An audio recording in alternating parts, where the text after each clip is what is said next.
Imagine this. Cody Rhodes finally defeats John Cena. The crowd explodes. It's emotional. It's historic. A passing of the torch. Cena hugs him. The American Nightmare stands tall. The camera zooms in on tears. The confetti rains down. Then darkness. The screen glitches. The lights go red. The crowd goes ballistic because they know what's coming. Seth Rollins is back. And this time, he's not just cashing in a contract. He's cashing in revenge. The ghost of SummerSlam's past. Every SummerSlam has that one moment. That one shocker that breaks Twitter, crashes YouTube, and leaves the WWE universe gasping. And if there's one superstar who knows how to steal the spotlight under the brightest lights, it's Seth freaking Rollins. From breaking John Cena's nose in 2015 to his unforgettable heist of the century cash-in at WrestleMania 31, Rollins has built a reputation for being the man who flips the script when no one expects it. He's not just a part of WWE's history, he hijacks it, rewrites it, and brands it with chaos. And this year, with John Cena and Cody Rhodes facing off in what's being dubbed the Battle of Eris, everything feels too perfect, too pure. And that's exactly when Seth strikes. Let's rewind. While Roman Reigns was being crowned tribal chief and Cody Rhodes returned with thunderous ovations, Seth Rollins was doing the dirty work. He was carrying Monday Night Raw. Week after week, match after match, injury after injury, Seth was the heartbeat of WWE. Not always in the spotlight, but always holding it together. And what did he get in return? No main event at WrestleMania. No credit for creating the prestige of the World Heavyweight title. No cinematic farewell, no legacy celebration. Instead, he got injured. Forgotten, replaced by louder headlines. Rollins has always had a chip on his shoulder, but now, it's turned into a boulder. And when he saw WWE's Golden Son Cena and Cody headlining SummerSlam for a torch-passing moment, it snapped something inside him. There were signs. We just didn't see them.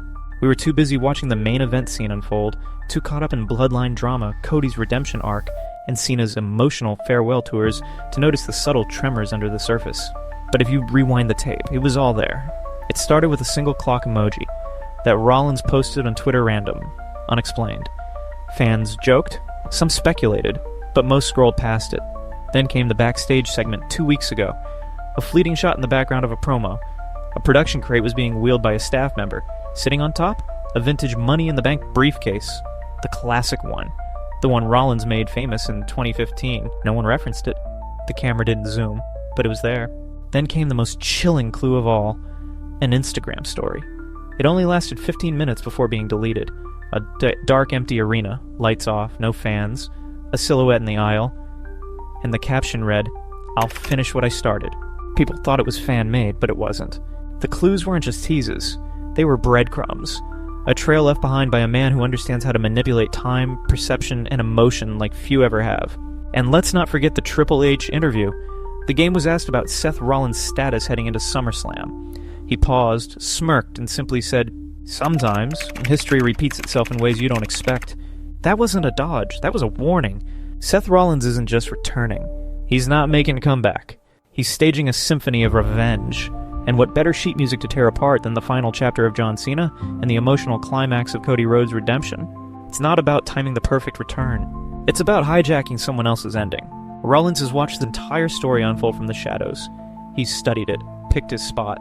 And now, as Cena prepares for one last bow, and Cody for one final rise, Seth will become the interruption.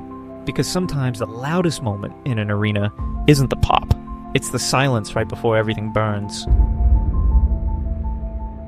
This isn't the Visionary. This isn't the Monday Night Messiah. This isn't even the Kingslayer. No, that Seth Rollins is dead. What's coming is something darker, sharper, colder. This is the Dark Architect. Gone are the flamboyant robes and the Messiah complex. No more maniacal laughter, no suits, no theatrics. Just silence, precision, ruthless calculation. This is Seth in full jet black trench coat dragging behind him, gloves tight, boots heavy, and his eyes emotionless, void of light. Eyes that have watched opportunity slip through his fingers. Eyes that saw his legacy get blurred out by louder names. He doesn't cut promos. He doesn't post cryptic tweets. He doesn't need attention. He's the moment after the lights go out. Seth Rollins has been watching. From the shadows. Nursing his wounds. Watching the world call Cody the hero. Watching Cena get celebrated. And somewhere deep inside him, the bitterness began to rot into something more violent.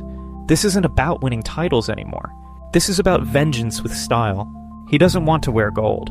He wants to leave a scar on Cody Rhodes' story that never fades. He doesn't want to pin Cena. He wants to take his last moment and stomp it into the mat. He wants to burn down the stage before the standing ovation. He wants to be the villain in everyone's fairy tale. SummerSlam. Main event. Cody Rhodes versus John Cena. The passing of the torch match. WWE never needed to announce, fans felt it. The match is a masterclass. No cheating, no blood, just storytelling. Cody hits 3 crossroads. Cena kicks out at 2.9. Crowd erupts. Cena hits an attitude adjustment from the top rope. Cody barely survives. Finally, Cody hits 3 consecutive crossroads. 1, 2, 3. Cody wins. Fireworks explode. Cena gets up, tears in his eyes. They hug.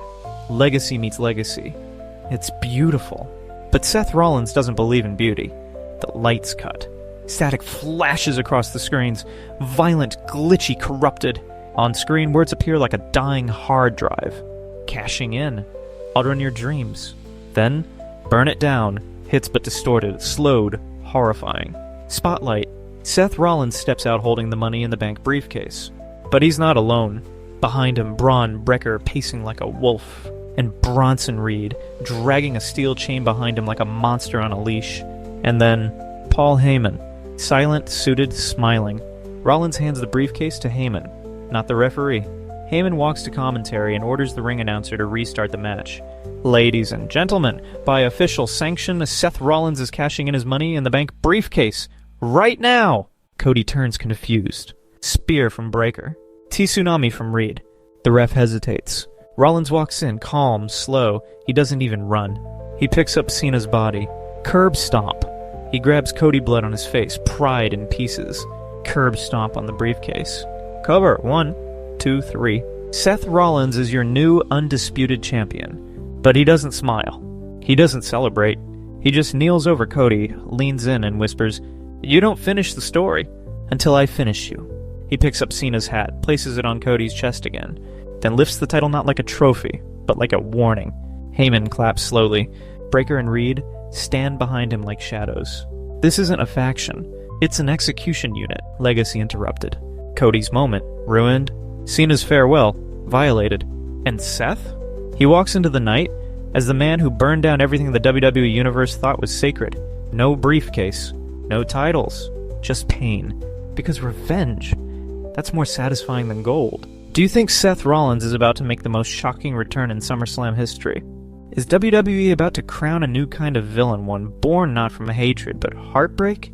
Drop a like if you want Seth to burn it all down again. This isn't just wrestling. This is legacy warfare. And the architect? He's building chaos brick by brick.